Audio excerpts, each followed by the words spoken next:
સુરત શહેરમાં સૌથી વધુ ચર્ચા છે તેવા વસંત ગજેરા, અનિલ બગદાણા સહિતના લોકો પર થયેલી આવકવેરાની કાર્યવાહીમાં હવે ઈડી, સીબીઆઈ અને અન્ય કેન્દ્રીય એજન્સીઓ પણ જોડાય તેવી શક્યતાનું નિર્માણ થયું છે.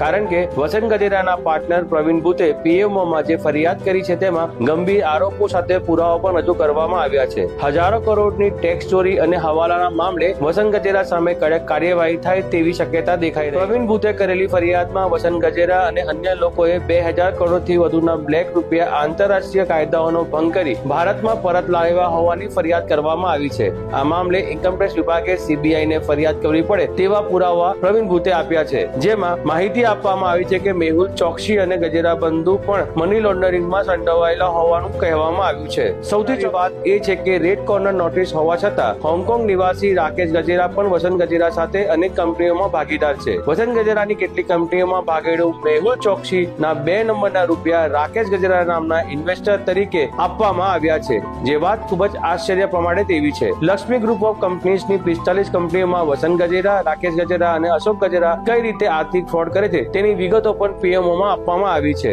અત્યાર સુધીમાં 25 કરોડથી વધુની રકમ અને મહત્વના દસ્તાવેજો જપ્ત કરવામાં આવ્યા છે. હવે જોવાનું એ છે કે અન્ય એજન્સીઓ ક્યારે તપાસમાં જોડાય છે.